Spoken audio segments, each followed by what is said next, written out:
Bien, bonjour et bienvenue avec cette vidéo lunettes noires.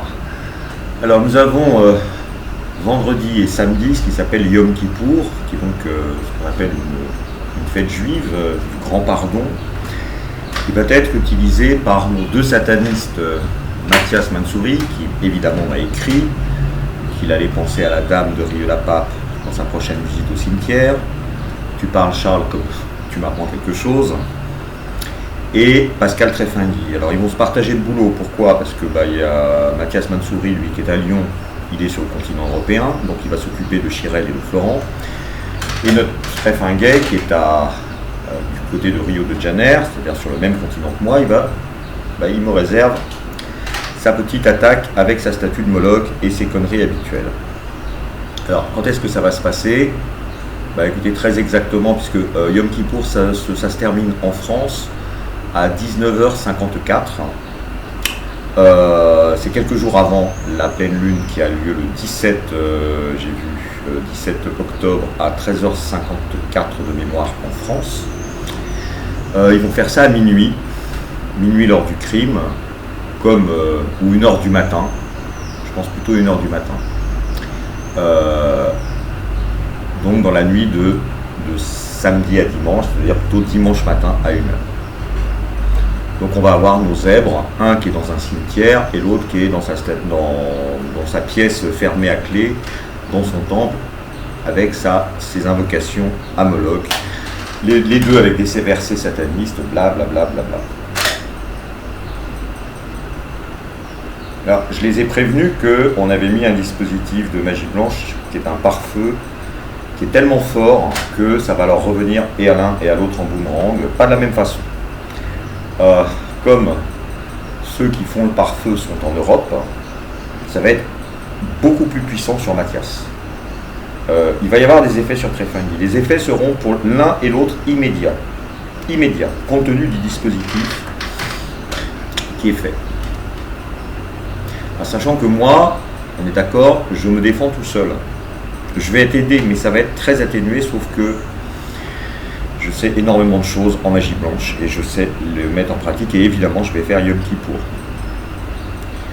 J'aurai une bougie rouge en l'occurrence, j'aurai mis une bouteille d'eau dans un congélateur, j'aurai un certain nombre de pierres qui auront été lavées, j'aurai fait un certain nombre d'invocations positives. Je ne risque absolument rien de ce guignol de Trefingui. En revanche, lui, qui, je le rappelle, a ce qui s'appelle un cancer, c'est-à-dire une santé tout à fait délicate, contrairement à la mienne,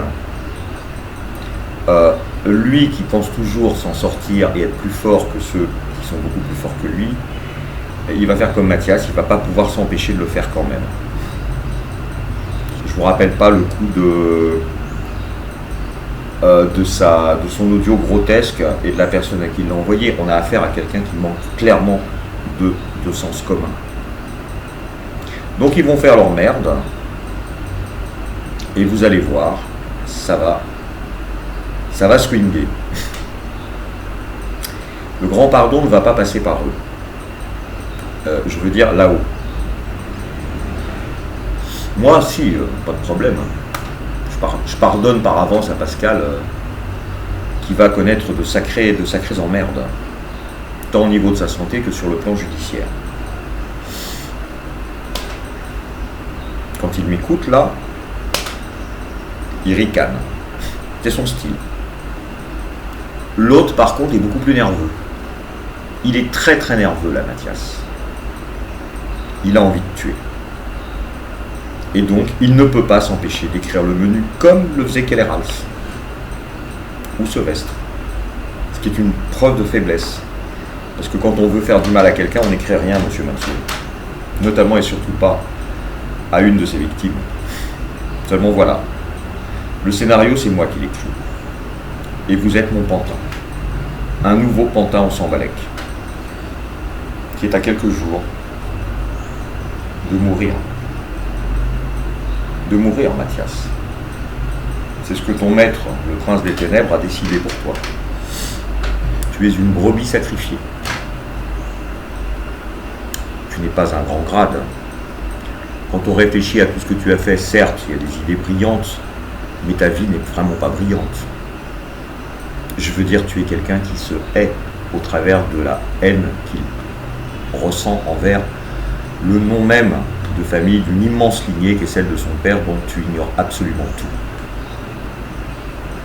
C'est-à-dire que tu reçus en cadeau à la naissance un magnifique patronyme que tu n'auras de cesse de vouloir maculer de ta bave, jusqu'à faire convoquer des frères maçons à Vienne pour empêcher que soit présent au cimetière un certain nombre de la famille du défunt.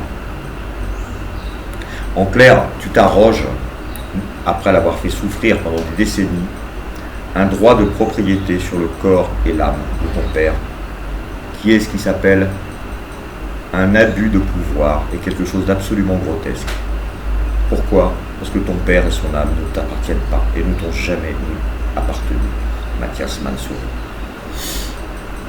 Quand je vais aller poster cette vidéo, je ne serais pas surpris de découvrir encore un ou deux de tes commentaires grotesques, puisque là maintenant tu fais exactement comme j'avais deviné. Tu ne peux pas t'empêcher de m'écrire. Tu ne peux pas. Tu ne t'appartiens plus. Tu vois que tu n'es pas si puissant que ça. C'est la bête qui t'a envahi. Toi, t'as qu'à te souvenir de qui tu étais quand tu étais tout petit. Et de quand elle a décidé de te posséder, puisque tu es un possédé. Tu es un Saiyanim. Saiyanim. Comme l'est Tréfingui. Donc vous êtes des traîtres. Et en tant que traîtres, vous allez recevoir un châtiment à la hauteur des traîtrises qui sont les vôtres. Et pour l'un d'entre vous, l'heure a sonné. L'autre, ça sera un tout petit peu plus tard. Mais c'est une question de petite semaine, Pascal. Tu vas voir, ça va être réjouissant.